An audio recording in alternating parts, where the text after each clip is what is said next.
కరీంనగర్లో ఎమ్మెల్యే గంగుల కమలాకర్ మాట్లాడుతున్నారు. ఇప్పుడు లైవ్ చూద్దాం. కాబట్టి ఎస్ఆర్ఆర్ కళాశాల కరీంనగర్ నుంచే ప్రారంభం జరిగింది. దాని తర్వాత ఏ కార్యక్రమం తీసుకున్నా బీఆర్ఎస్ పార్టీకి కరీంనగర్ జిల్లా ఒక సెంటిమెంట్గా,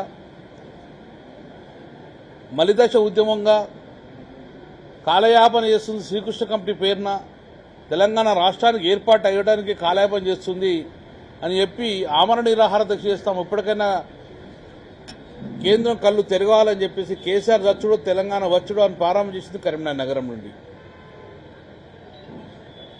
ఎన్నికల ప్రారంభంలో తెలంగాణ రాష్ట్రం సాధ్యం తెచ్చుకున్న తెలంగాణ రాష్ట్రాన్ని ఎవరి చేతిలో పెట్టాలి అని చెప్పేసి టీఆర్ఎస్ పార్టీకి అవకాశం ఇవ్వాలని చెప్పేసి ఎన్నికల ప్రారంభంలో స్టార్ట్ అయింది కరీంనగర్ నగరం నుంచి.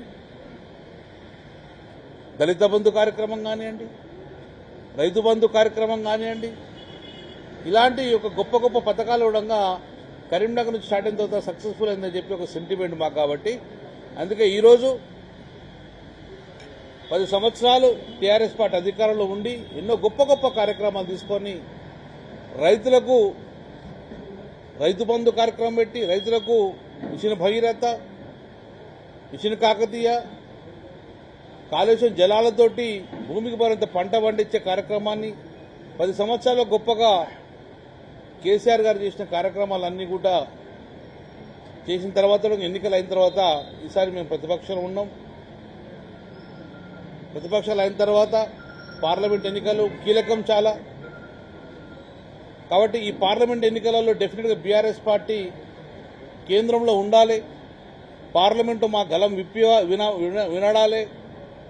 రేపు రాష్ట్ర ప్రజలకు ఇబ్బంది అయితే రాష్ట్ర ప్రయోజనాలకు అండగా మా బీఆర్ఎస్ పార్టీ ఎంపీలు కేంద్రంతో కొట్లాడడానికి మా కేంద్రంలో మా పార్లమెంట్లో గలం ఉండాలని చెప్పేసి, అందుకే పార్లమెంట్లో ఎక్కువ స్థానాలు కావాలని చెప్పేసి రేపు మా గౌరవ అధినేత కేసీఆర్ గారు వస్తుండ్రు. పార్లమెంట్ ఎన్నికల శంకారంగా భాగంగా రేపు వస్తున్నారు. కాబట్టి మా అభ్యర్థి బోయినపల్లి వినోద్ కుమార్ గారు తెలంగాణ రాష్ట్రంలో ప్రథమంగా ఎంపీ అయినారు.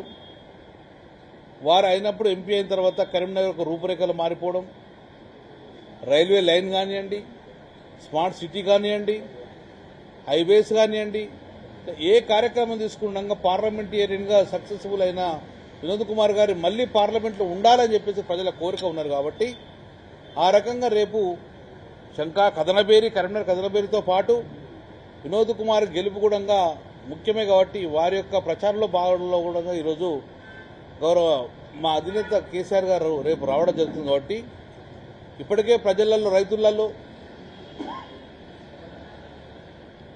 3 నెలలే కాంగ్రెస్ ప్రభుత్వం వచ్చి మాకు నీళ్లు లేక ఇబ్బంది పడుతుంది, నెర్రలు వారిన పొలాలు కనబడుతున్నాయి, రైతు కళ్ళల్లో కన్నీళ్లు కనబడుతున్నాయి.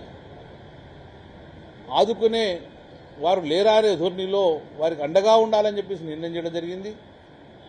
అందుకే రేపు మా అధినేత కేసీఆర్ గారు రాష్ట్ర ప్రజలను ఉద్దేశించి ఏం మాట్లాడుతున్న కూడా చాలా ఇంపార్టెంట్ మీటింగ్. కాబట్టి దయచేసి మా గౌరవ పత్రికా సోదరుల ద్వారా మా క్యాడర్కు మా అందరికి పిలుపునే జరుగుతుంది.